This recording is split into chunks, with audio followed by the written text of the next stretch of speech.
Tujuan saya membuat video ini adalah untuk memenuhi tugas pra-UAS saya dari mata kuliah praktikum ibadah. Di sini saya akan menjelaskan sedikit tentang thaharah. Apa yang kalian ketahui tentang thaharah? Ada yang tahu? Kata thaharah adalah isim masdar dari fi'il madi thahara yathuru tathiran dan taharatan, yang artinya bersuci atau membersihkan diri. Menurut istilah, thaharah adalah mensucikan diri dari najis dan hadas yang menghalangi sholat dan ibadah-ibadah sejenisnya dengan air, tanah, ataupun batu. Secara bahasa, thaharah berarti suci dan bersih, baik itu suci dari kotoran lahir maupun kotoran batin berupa sifat atau perbuatan tercela. Adapun hukum-hukum thaharah itu ada dua macam, yaitu wajib dan sunnah. Wajib apabila berkenaan dengan kewajiban melaksanakan suatu ibadah seperti sholat dan tawaf.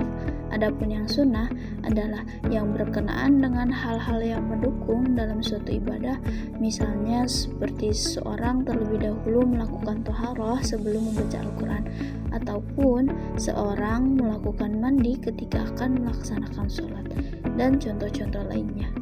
Selanjutnya kita akan membahas tentang alat bersuci.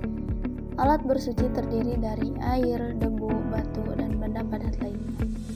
Alat bersuci yang pertama yaitu air. Air ada dua macam dalam penggunaan air. Ada air mutlak dan air mustakmal.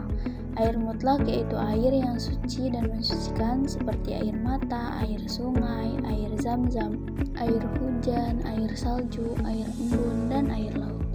Adapun air mustakmal yaitu air yang telah digunakan untuk wudu dan mandi. Yang kedua, air yang tidak dapat digunakan untuk bersuci antara lain air mutanajis.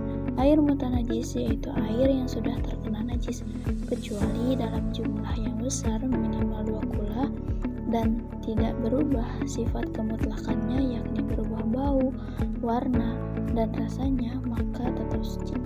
Adapun air suci yang tidak dapat mensucikan seperti air kelapa, air gula, dan teh, itu air suci tetapi tidak dapat mensucikan. Yang ketiga debu, yang keempat batu, dan yang kelima istinja. Apakah kalian tahu apa itu istinja?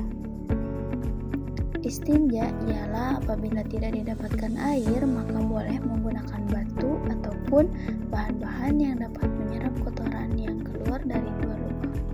Pengertian najis dan hadas. Najis yaitu benda yang kotor yang mencegah sahnya suatu ibadah yang menuntut seorang dalam keadaan suci seperti sholat dan tawaf. Hadas adalah kondisi tertentu yang menghalangi seorang untuk melakukan ibadah yang diwajibkan atasnya bersuci. Hadas kecil adalah suatu keadaan di mana seorang muslim tidak dapat mengerjakan ibadah tertentu kecuali dalam keadaan wudhu atau tayamum, seperti buang air kecil, buang air besar, kentut, menyentuh kemaluan tanpa pembatas, dan tidur nyenyak dalam posisi berbaring. Adapun hadas besar adalah suatu keadaan di mana seorang muslim tidak dapat mengerjakan ibadah tertentu kecuali setelah mandi besar ataupun tayamum. Wudu. Dalil tentang wajibnya wudu terdapat dalam Quran surat Al-Maidah ayat 6 dan hadis Nabi. Hal-hal yang membatalkan wudu yaitu keluarnya sesuatu dari dua lubang bawah, yakni kubul dan dubur, tidur nyenyak, menyentuh kemaluan tanpa alas, hilang akal, dan bersetubuh. Mandi besar atau junub adalah membasahi seluruh badan dengan air suci dan mensucikan. Mandi besar ini wajib dilakukan apabila keluar mani, selesai bersenggama, meskipun tidak keluar mani, selesai haid, selesai nifas, yakni darah yang keluar sehabis melahirkan, baru masuk Islam, sudah sadar dari pingsan ataupun gila, dan meninggal dunia. Yang terakhir yaitu tayamum. Tayamum dilakukan sebagai pengganti wudhu dan mandi besar bila ada halangan. Halangan tersebut antara lain sakit, tidak tersedianya air untuk bersuci. Hal-hal yang membatalkan tayamum. 1. Semua yang membatalkan wudhu. 2. Menemukan air sebelum mengerjakan salat.